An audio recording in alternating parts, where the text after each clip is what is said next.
talking about this idea of a limit for a while now. And we know intuitively what it means.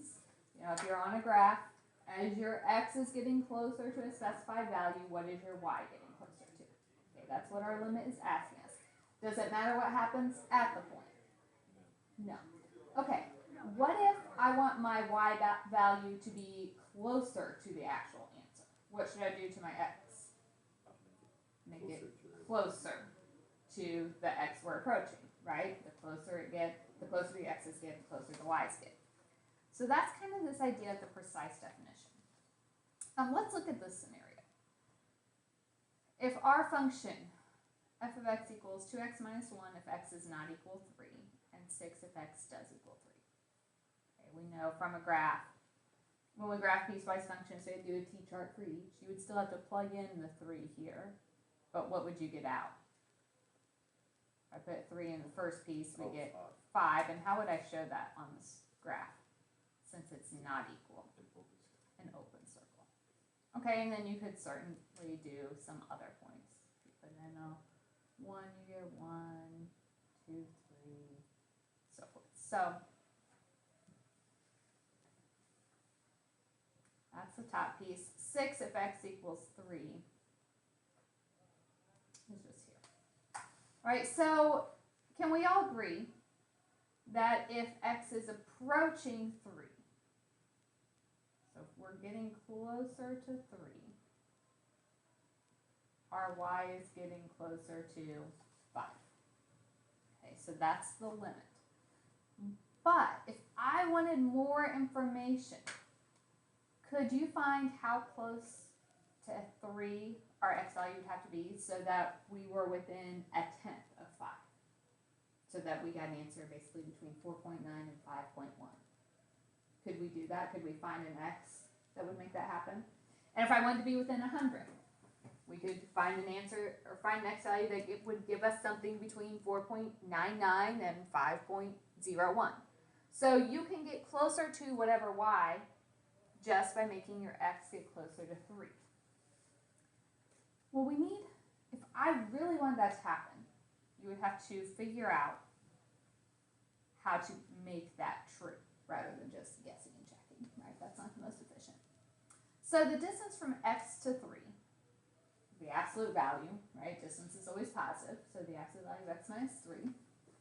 My y would be f of x minus 5. So our goal is to really find a number delta such that the distance between our function and 5 is less than a 10 if the distance between x and 3 is less than whatever number delta. So I have to find out how close we need to get to 3. Okay. We don't, your book sometimes writes it like this, but I consider that very redundant because we already know an absolute value is greater than 0. So I don't usually write it that way, but if you go home and want to do a little light reading and read in your textbook, just know that it's going to have that. Thanks for the heads up, I was going to do that. I know. So just don't let that 0 confuse you when you are reading tonight. Okay. So here we go. I'm just magically picking this number out to show you something. Okay. If the distance between x and 3 is less than 1/10 divided by 2, or 0.05. Then the distance between my function and 5.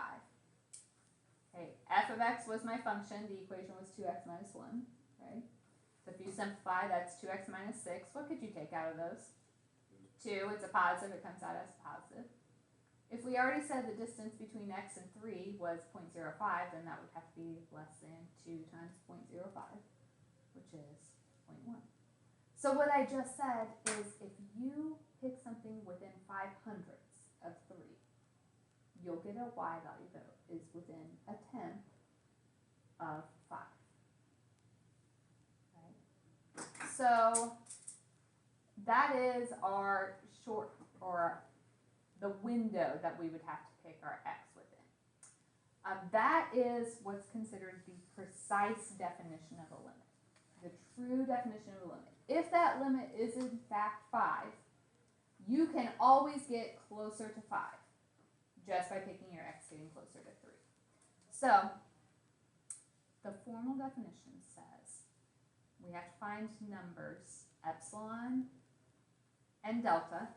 Epsilon is that curved looking E, delta, both positive numbers, such that if the distance between x and a is less than delta, then the distance between our function and our limit is less than epsilon.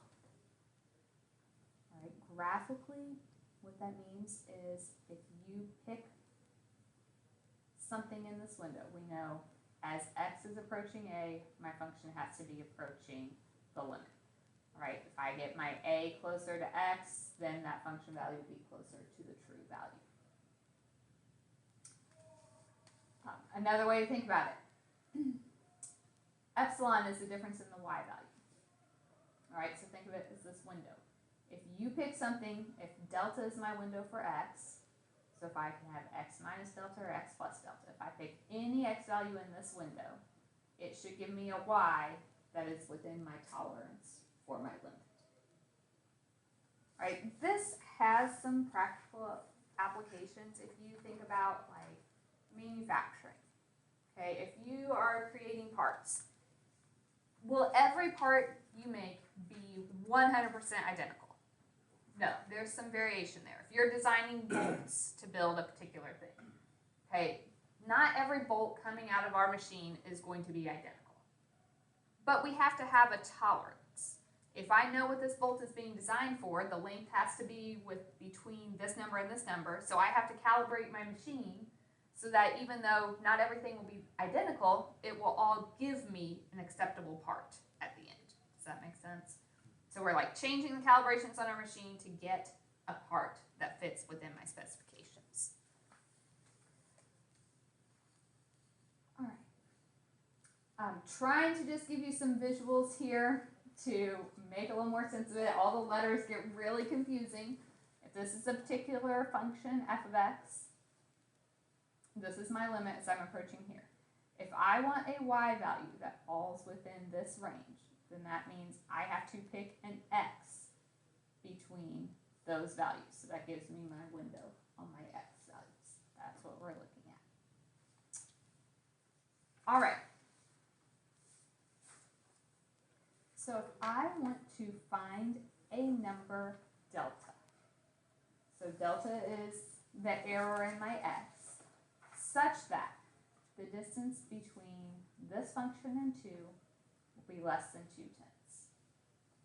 If I'm trying to find out what x has to be, then let's look at this expression.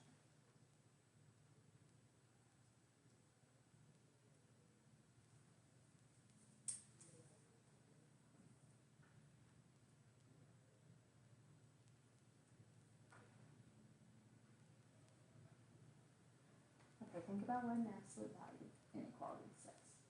Less than is an and, right? So it's saying that this expression is really between negative 0.2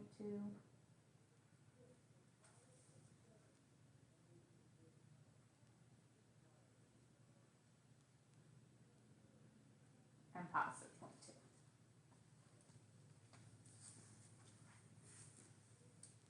So whatever I get when I subtract that function and 2 has to be a number between negative 0.2 and positive 0.2.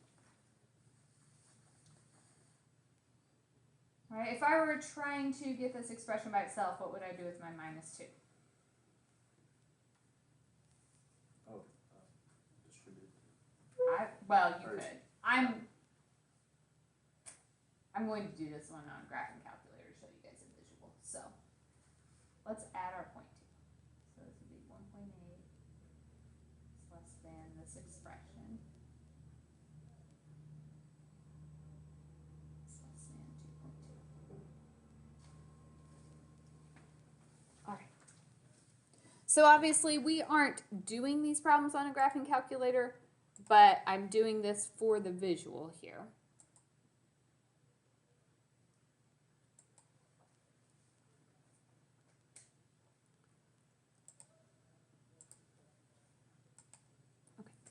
So I am going to graph my function. And you guys could grab a graphing calculator if you want. And I'm going to graph the x cubed minus 5x plus 6.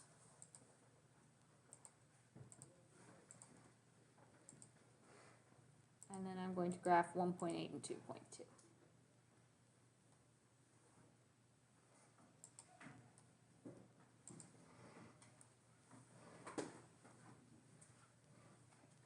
So I basically went to my y equals and I put in all three of these things as a y1, y2, and y3.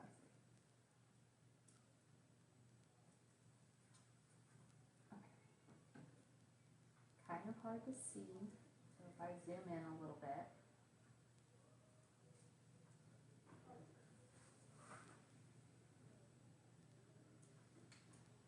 Let's see right here. If I want, we are approaching 1. So when x equals 1 is right in here. If I'm trying to find a y value between my two lines here, then I need to know what these intersection points are. I think my graphing calculator. Oh, okay. Okay, first curve, I entered my function first, so if you did, just hit enter. Second curve, this one's giving me my red line first. And just, you have to get close to it. Fast is for a guess. And it tells me 1.12. So this point right here was when x is 1.12. If I want to find the other one, we repeat. So I go second, trace, intersect. First curve is my function. My second curve, I need it to be that blue line on top. So if you just hit the down arrow, it'll jump up there. Guess, you have to get close to the point so it knows which one you're looking for. And that tells me point, I can't hardly read that, 9192.91.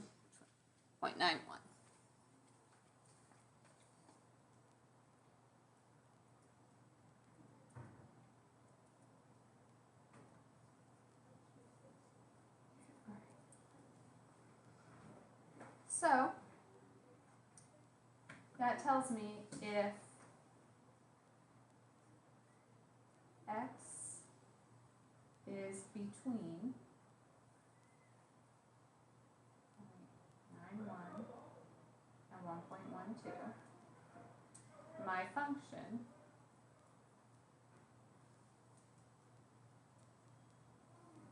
will be within 0.2 of 2. So if I pick an x between 0.91 and 1.12, I will get a y between 1.8 and 2.2.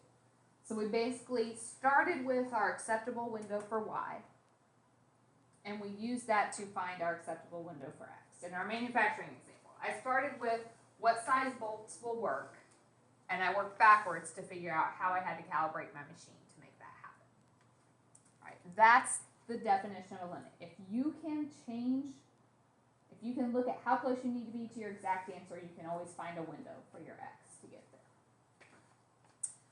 So, what we are actually doing in this section is proving something. We are writing proofs. I am going to start with the disclaimer. Okay, this is abstract, like I already said.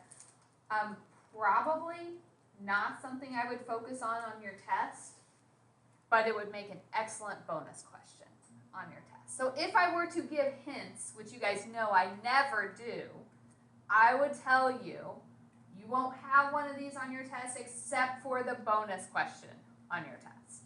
But I can't just skip over it because some of you will go on to take higher levels of math and you have to write proofs. So we need to kind of get a feel for it now. So if I am going to prove this, we have to use what's called our epsilon delta definition. To do that, we are going to start the same way every time. So what I like to do is I write out the definition. This is my goal. Okay, and I write it down so I know when I have it. The definition of a limit set is if the distance between x and the number we're approaching, so x minus 3, is less than whatever number we find for delta, then the distance between my function, so 4x minus 5, and my limit will have to be less than epsilon. You will write that as your starting point every time. Not because that's necessarily part of our proof, but we need that there so we know when we've got it. So it's always the distance between x and the number you're approaching is less than delta. Then the distance between our function and our limit has to be less than epsilon.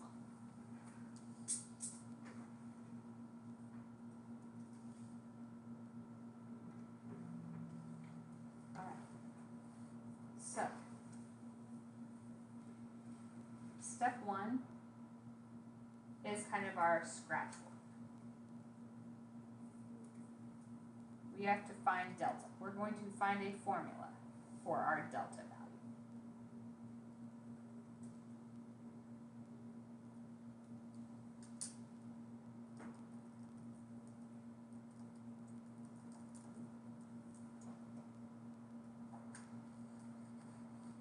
We're going to start working backwards from this part. So I'm going to take that expression, 4x minus 5 minus 7 is less than epsilon. And I have to work backwards to get x minus 3 inside this absolute value. Alright, this is just my scratch work, it's not really the proof, but it's a calculation we need. So, if I do that, minus 5 and minus 7 is minus 12. What would you do with the 4x minus 12? Take out a 4. Since it's positive, I could take it out in front of my absolute value. Then what would you do? Divide the 4. Since it's positive, doesn't flip my inequality. So that was just my scratch work. And I have what I need because I have the absolute value x minus 3 is less than an expression. The second step is our proof. This is the one that, if I'm looking at these, I am really analyzing this to make sure you're showing me everything. A proof isn't just you working out a problem and getting an answer. You are writing an explanation for someone else. So you can't skip steps. You're explaining it to someone, you have to show everything. So what we are going to do is first tell what delta E is going to be. So I'm going to let my delta be epsilon over 4. So what that's telling me is if I want my y to be within a tenth, then all you have to do is divide that by 4 to find how close x has to be. Okay, we found a formula for estimating how close our x needs to be. Then we are going to state this first part of our goal. Okay, that's the definition. So if the absolute value of x minus 3 is less than delta, and the absolute value of 4x minus 5 minus 7. Now, I have to work it out until I get the less than and the epsilon to finish this definition. So I stated what delta is, our formula. I'm stating this first part of my goal, and then I have to work it out to get the rest. Now, as far as working it out, we're really just repeating what we did up here. So I know that's 4x minus 12. And then what could you do with that? Take the 4, divide x minus 3. But I know that the absolute value of x minus 3 is less than delta. So this would have to be less than 4 delta. Because I'm using this inequality right here. Since I have the absolute value of x minus 3, I know it had to be less than, and I subbed in my delta for the absolute value of x minus 3. We just got the less than symbol in our definition. So now all we have to get is the epsilon. But what did we say delta was? Okay, so if I replace delta with epsilon over 4, we get epsilon. Then I have my less than epsilon that I needed to complete the definition.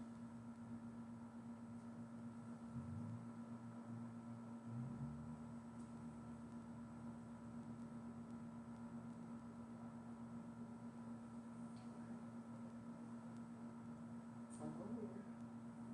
But basically it's telling me, I'm saying I know that when you are approaching 3, the limit of this function is 7. And the reason I know that is if you tell me how close to 7 you want to be, I can calculate how close to 3 I have to be to get there. So I can get you as close to 7 as you want because I have a formula for calculating how close to 3 I need to be. Alright. I know that's weird.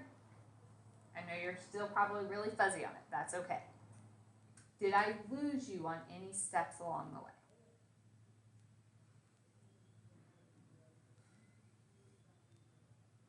Other than just a general not understanding what we're doing yet. I get that. We're just going to keep trying this. Okay, we're just doing the same thing over and over. We can apply this to left and right hand limits as well. So the rules stay the same.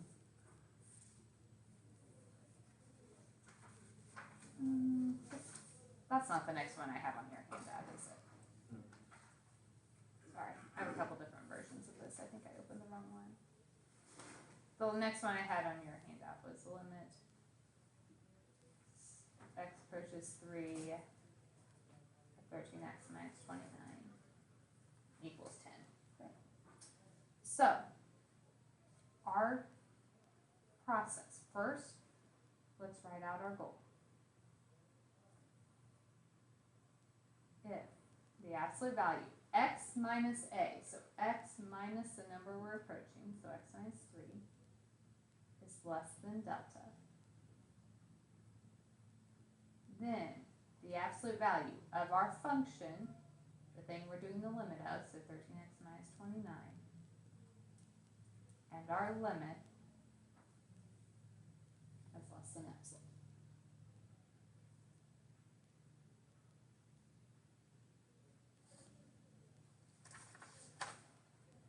I am getting this straight from that definition of a limit. If the absolute value of x minus a is less than delta, then the absolute value of f of x minus L is less than epsilon. So this thing that I highlighted in this box, I'm just taking that expression, I'm plugging in a, the number we're approaching, f of x, what we're doing the limit of, and L, the actual limit. Alright, once I have that written down, then we do our scratch work. Step 1, we have to figure out what delta is. So to do that, we're going to work backwards from the answer. Here's my answer. 13x minus 29 minus 10 is less than epsilon. So what would you do? Subtract 39 minus 10. Put them together again. Then what would you do? Take out 13.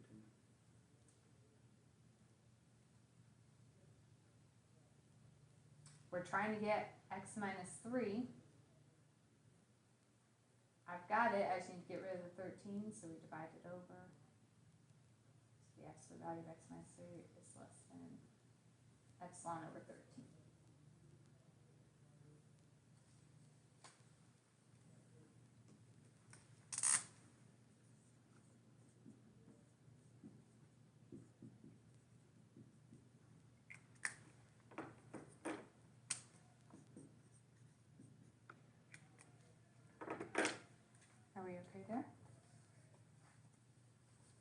Now we do the proof. And so we start out restating our goal up till the less than the epsilon, because that's what I need to prove.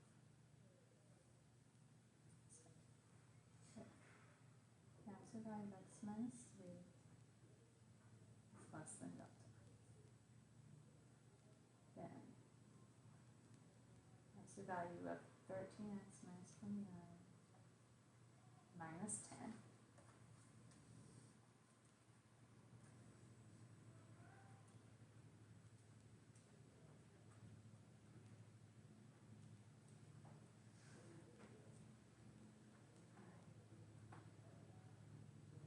What next?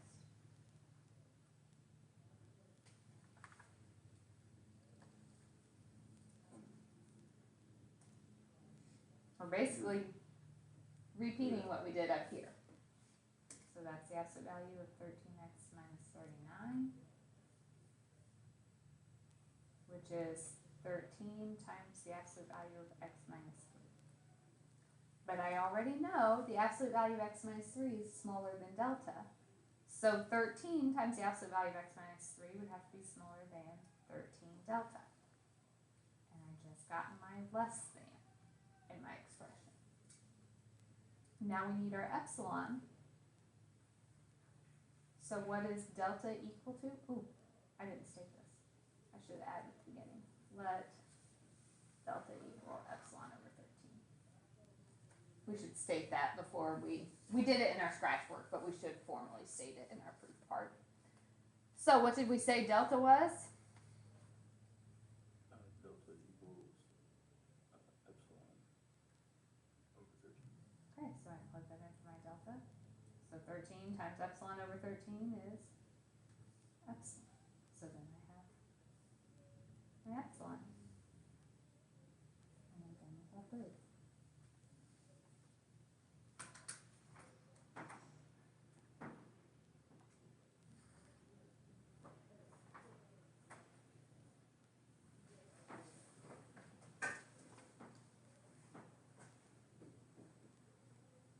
Questions there?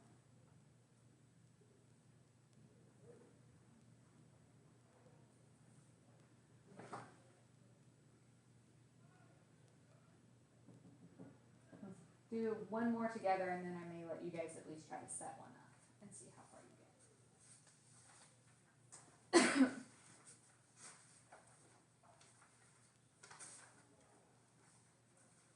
So if I said I wanted to prove the limit x approaches 0 of the cube root of x equals 0. That's the next one on the page, right? Okay. So my goal. Look back at the definition. If the absolute value of x minus a, what's a? 0, is less than delta, then the absolute value of f of x, what is my f of x? Cube root of Minus L, what's my limit? 0. Is less than epsilon.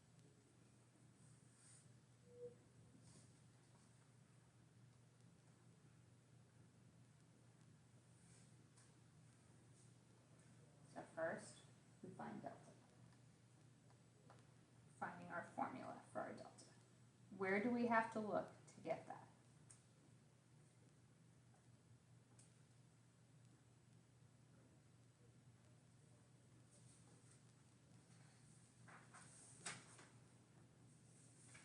Oh, or A.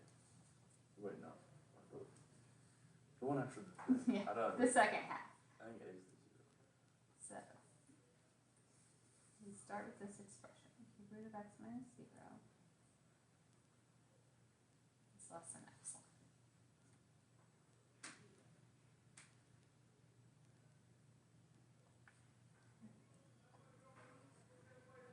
Well, the cube root of x minus 0 is just cube root of x. We're trying to get x minus 0 in there, which is the same thing as x, right? So I have to get rid of my cube root. How do you get rid of a cube root? take it to the third. Can I just cube both sides? I know this is a positive because I'm doing the absolute value, so it is okay. If it weren't for the absolute value, we wouldn't be able to do that. But we could just cube. So that tells me the absolute value of x, which is the same as the absolute value of x minus 0, is less than epsilon cubed.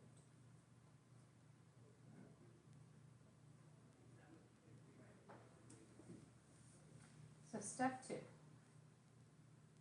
This is when you do your proof.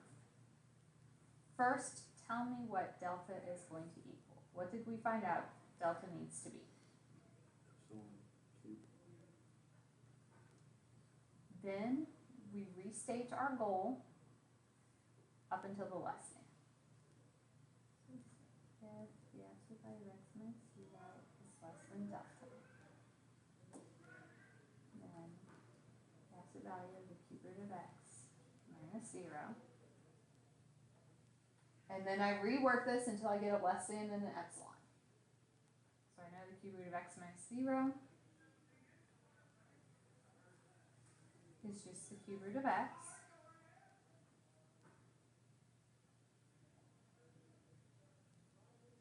Okay. If it helps, you could even rewrite it. That's the same thing as the cube root of the absolute value of x. Or you could even put the absolute value of x minus 0 if that makes it a little more obvious to you. We have that x minus 0 in here. We know x minus 0 is less than delta, so that has to be less than the cube root of delta. So we got our less than. But what is delta equal to?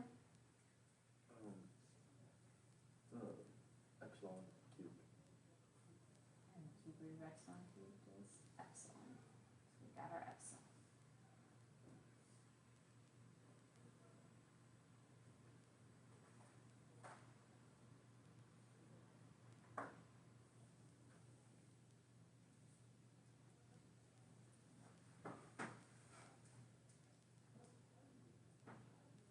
Why don't you guys start the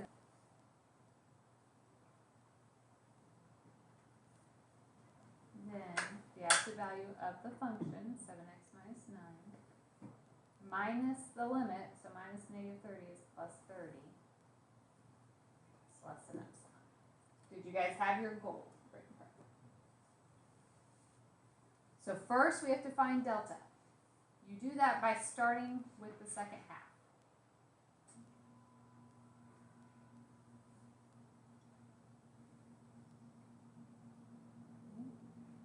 Combine my terms, negative 9 plus 30 is 21.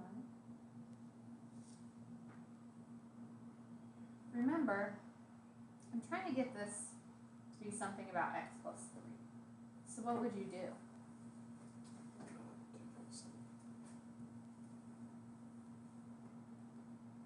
Just take it out because it's positive.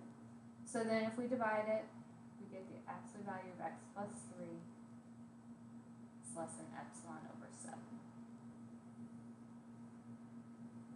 So that was like our scratch work. Now we do the proof. So we have to tell what delta will equal. So let delta be epsilon over 7. Then we restate our goal up to the less than.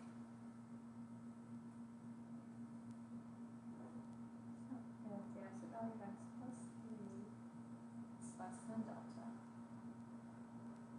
then the absolute value of the function, so 7x minus 9 plus 30, and then we work that out. So that's 7x plus 21, which means I can take out a 7. But I know x plus 3 is less than delta, so 7 times that would have to be smaller than 7 times delta. So we got our less than. And now, we know delta is what?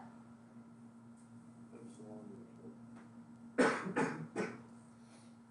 And so then we have our epsilon. And we finished our proof.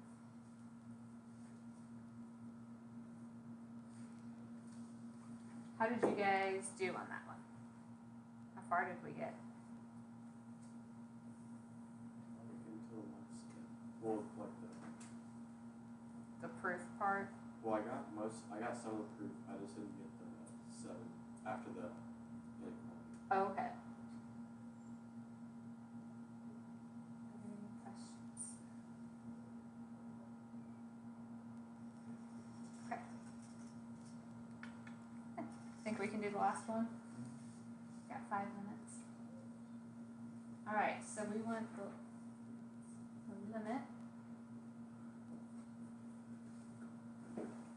X approaches 5. 17x minus 35 equals 50. So our goal, the definition, if the absolute value of x minus a, what's a? It's less than delta. Then the absolute value of the function, which is 17x minus 35 minus 50.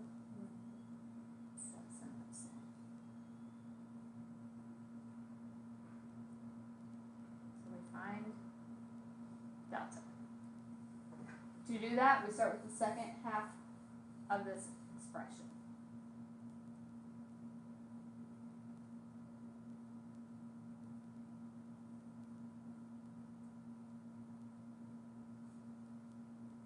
So if we combine like terms, negative 35 and negative 50 is negative 85. What would you do now? Take out 7 or 17. 17. 85 divided by 17 is 5. If we divide that, x minus 5 is less than epsilon over 17. Okay, and I know that's what I wanted because I had an x minus 5 in this absolute value, so I'm trying to get an x minus 5 in that one.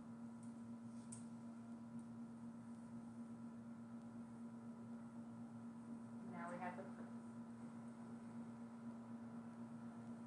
First, tell me what delta is going to equal. What are we going to use for delta? Epsilon is 50. And then we restate the goal. Absolute value of x minus 5 is less than delta. Then the absolute value of 17x minus 35 minus 50. We work until we get a less than and an epsilon. So negative 35 and negative 50 will be negative 85. We can take out 17. We know the absolute value of x minus 5 is less than delta, so 17 times the absolute value of x minus 5 has to be less than 17 delta. So we have our expression, we have the less than. Now what is delta equal to?